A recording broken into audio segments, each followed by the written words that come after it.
Can we just talk about the fact that the success that we want in our businesses, in our careers, financially, so much of it is really around how we set ourselves up before we actually sit down at a desk.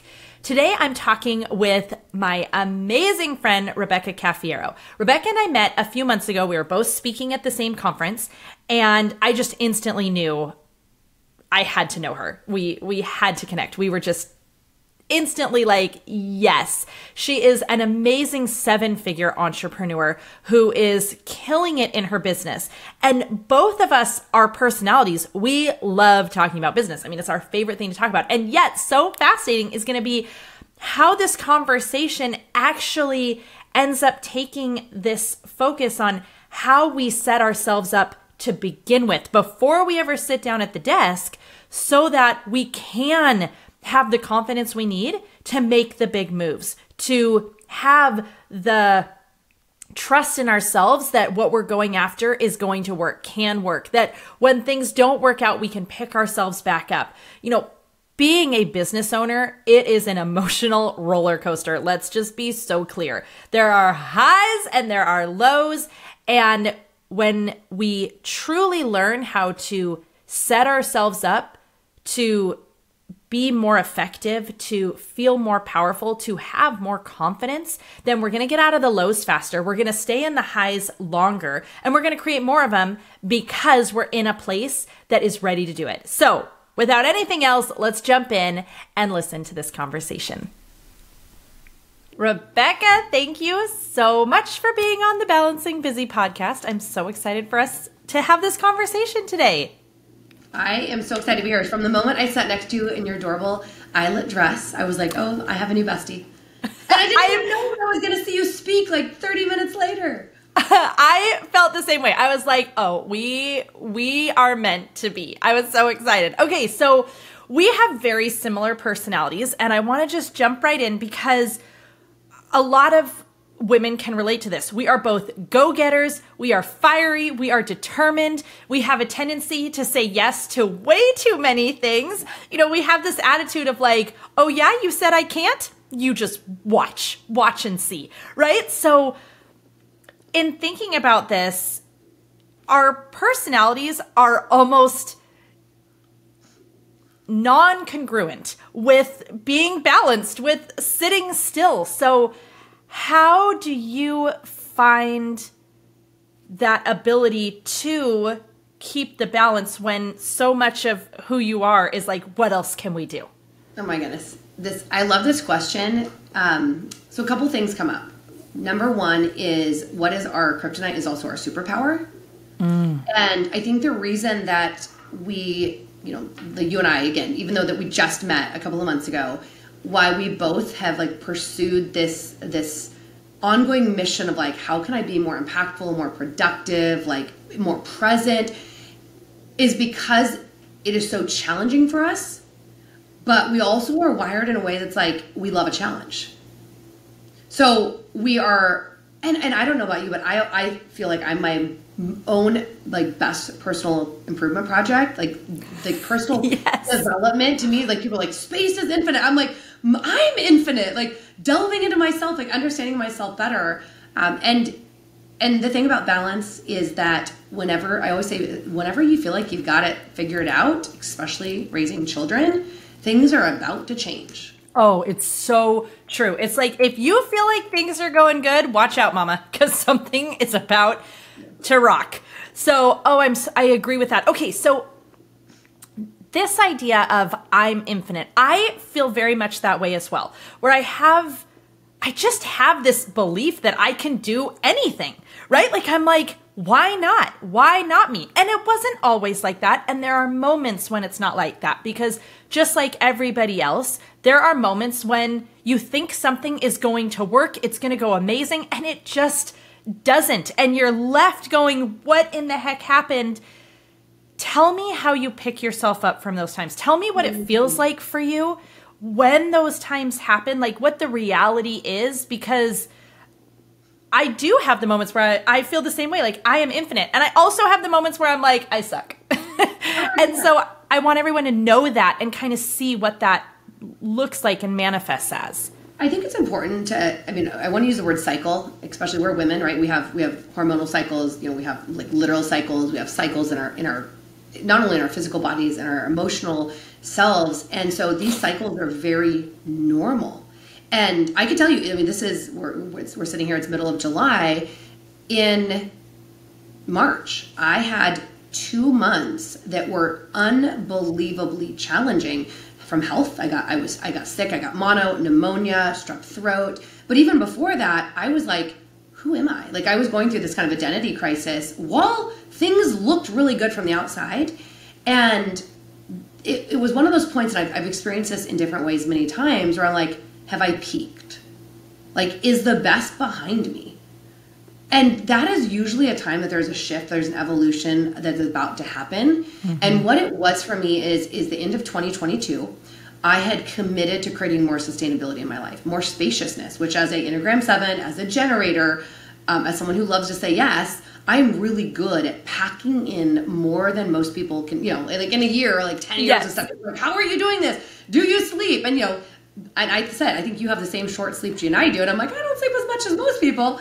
But the kind of the moral of the story is that at the end of the year, I committed to that.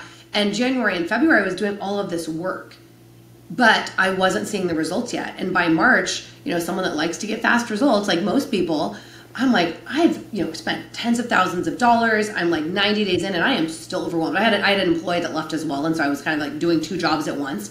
And I was in the thick of it. And I find that those like wall kicking times, those times that we have like the most doubt, 2 things happen. It's usually right before we're about to have a massive expansion if we lean in and don't give up. Yes. Because it would be totally normal to be like, you know what, maybe this isn't for me. I remember I was like, maybe I should shut my business down. I have a 6-figure-a-month business with a team. And I was like, maybe this is just too hard. And what ended up happening is I realized, and this is what usually happens, is in those times, we often don't do the things that actually put us into growth in the first place. So I looked and I was like, you know what? I'm not moving my body every day. I'm not doing like the practices, which for me are like breath work, some journaling, movement. And it doesn't have to look like 3 hours long of stuff. It could be like 40 minutes total, but I wasn't doing the things that always put me energetically and in my mindset in a place where growth and expansion is possible. And so I was going into retraction. And I wasn't leaning in and like asking for help and asking for accountability. I was like in that kind of sorry for myself state. So I always say like, we're going to go through that shit. Like it's going to happen, but we have to choose like how long are we going to be in it? And do we want to stay there and sulk and mope and woe is me? And I will say even some of my like dearest friends who are the people that I should have been reaching out to because they were in their high of their cycle, right? They were in like, I am everything and everything is possible. And I was sitting over here going, yeah. I guess the long and short answer is know that if you can grow through it instead of go through it, there's something unbelievable on the other side. But also like, what do you need to go back to that has consistently worked for you? Because often we think we need to do something new. And this is the same in business. We're like, oh, we need to go do something new because it's not working. It's like, actually, we probably got away from the basics. We probably got away from our non-negotiables. That is so true. And I see that in others as I'm working with clients, but I also have felt that in my own life so many times. When I really stop and look, I've gone away from those non-negotiables. I've gone away from the things probably that brought me joy, the things that were lighting me up, that were inspiring me. So I want to go back for a second, and I want to go back to this idea of so often when right before we're getting to that corner, it's going to feel really hard, really uncomfortable, really uncertain. And what would you say for the person who's maybe there and they're like, but how do you know when you're supposed to stop because it really isn't working versus when you need to push just a little bit further because truly you are a corner away from turning and seeing and having everything open up and expand for you?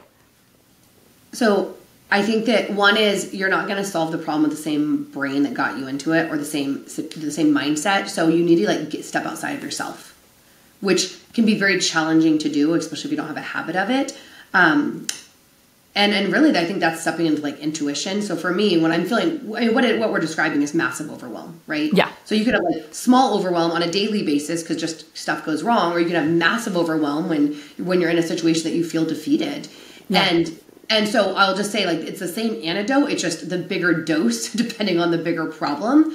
But for me, it's like a 3-step. And I used to call this the action formula, but I think it's like really the overwhelm antidote is probably what I need to coin it. And the number one thing is to literally step away. So for me, that usually looks like I need to get out of my office, which is the place that, you know, is making me feel stressed out as I'm looking at emails and my to-do list and all of these things. And it might just be as simple as like going and getting my feet on the grass. Or if I'm dealing with a major problem, it's like I might need a 24-hour day as a mom away from everything in my life. I need to be out of my house because yes, while there's comfort there's also routine and there's commitment and there's obligation. So I've like checked myself into a hotel before, or like I love Carmel is like a little beach area by us, about an hour and a half away. I'll like go down to Carmel. You know, obviously I communicate this to my husband, and she ran away. Yeah, I'm like, no, I don't just like peace out. Like, oh, I'll see you in 2 days, honey. But it's just getting out of that situation physically and emotionally, because you're just going to continue to spin if you don't. Agreed. And you're not thinking your best work. You're really not. You're no longer at your best. So the more you try to force yourself to stay in it and grind through it because you believe I just need to get to the other side, you're not as effective. So truly stepping away is going to get you excited to come back and give you some new ideas and some new thoughts. And if you're like, I'm not excited, then you need to step away longer. Like you might just need to be further away.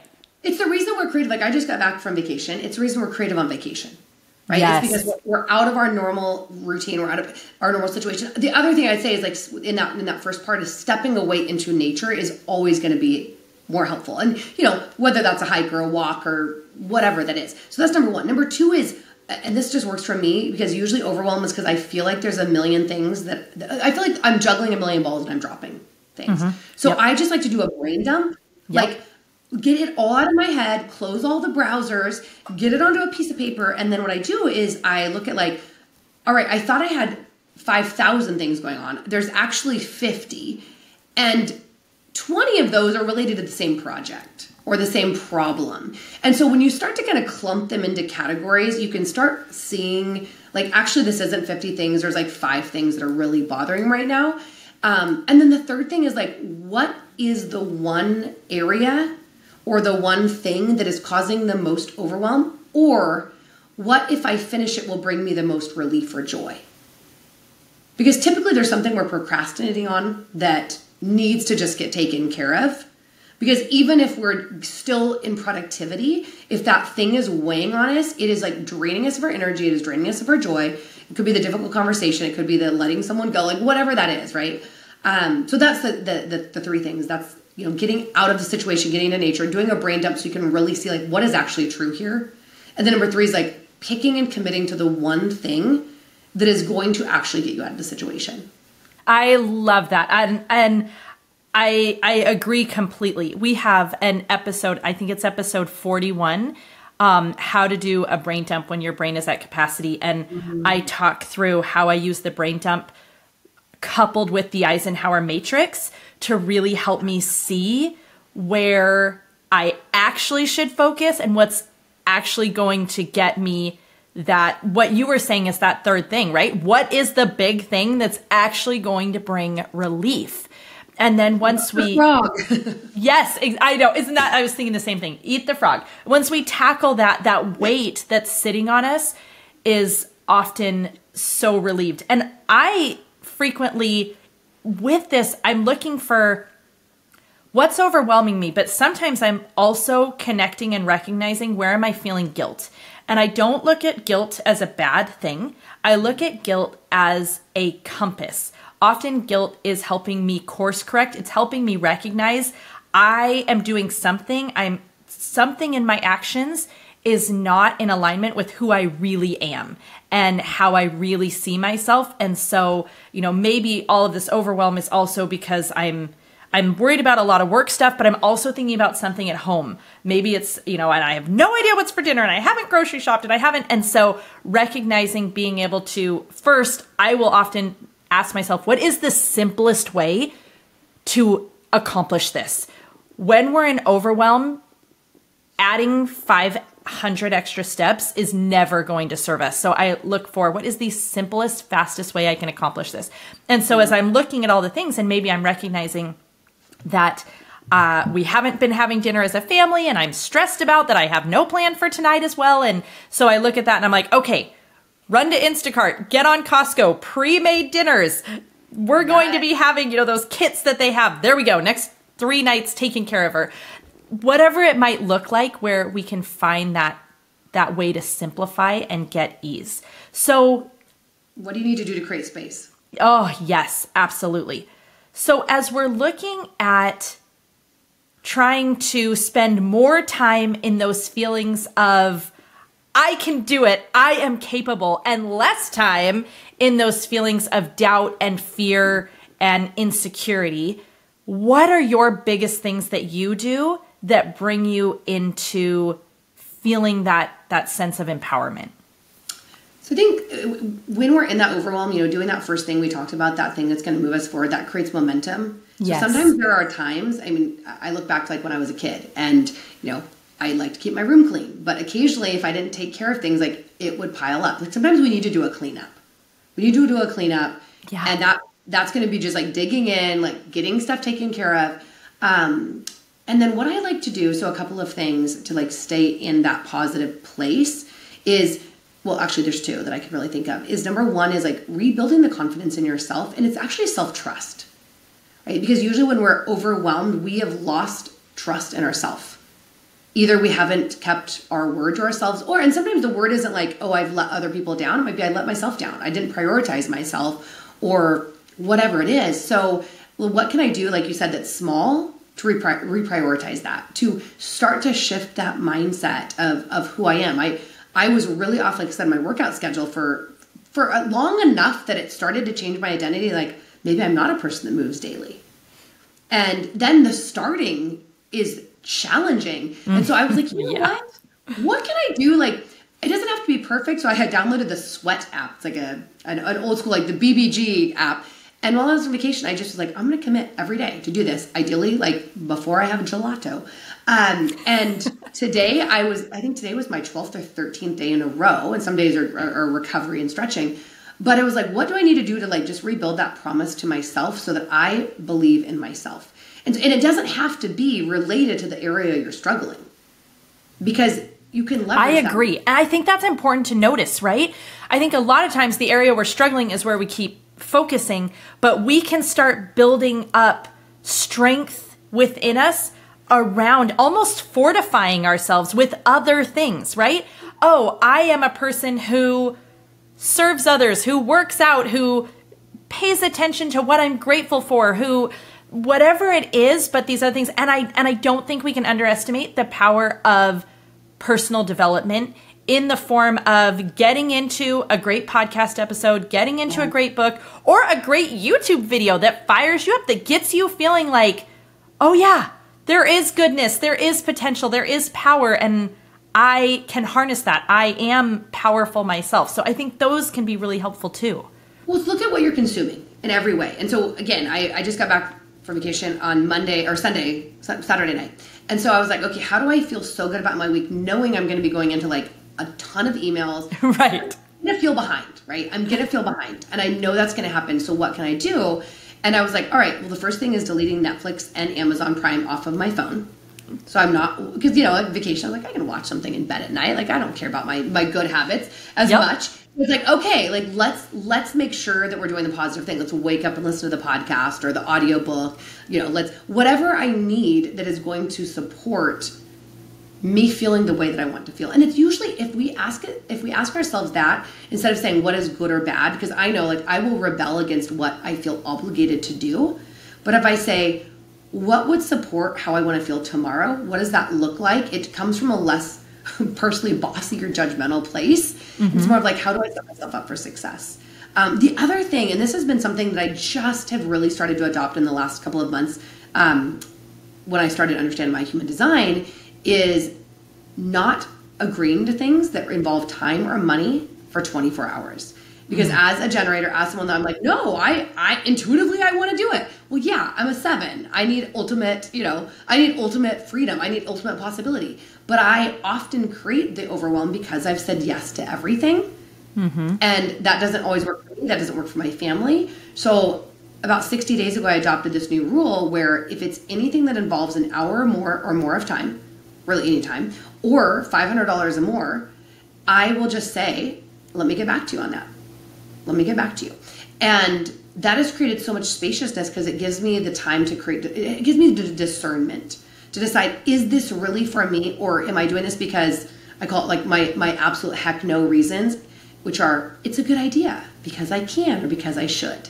If I'm not called to something, if you think about this in a shopping way, it's like if I go to Nordstrom Rack and I load up the cart, I'm going to leave everything I want at the front on like layaway or whatever you call it and decide how much do I really want it? Is it worth going back 24 hours later? Yeah. So doing that same thing. And that creates the discernment. So we're not packing our schedules. We're not packing our lives with things that sound like a good idea in the moment, but ultimately don't create the spaciousness for who we want to be, which is also what we want to do. I think one of the biggest things I'm hearing over and over is embracing and making your motivation spaciousness, right? In every area.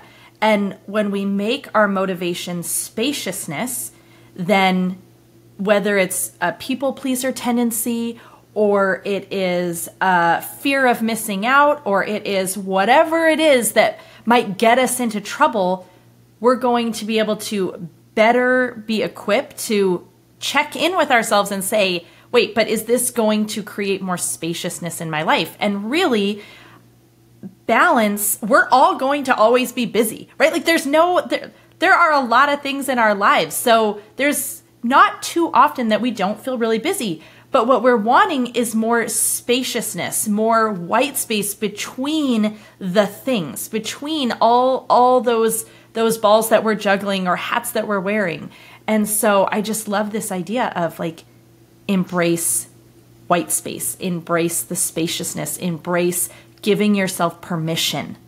Well, it's the healthiest thing. If you think about like, if our goal is making more money, right? That is something that, I mean, we always want to make money. We always want to create impact, right? We want abundance, but that's a very dangerous goal because it's a nonstop treadmill. Yes. But when you look at more spaciousness, I just was on a call with a client and she has a son that has developmental challenges. And so she's like, she was told when her son was born, she's like, that by their doctor, you will never reach like your professional kind of full potential because of your child. She's like, I have 4 hours a day.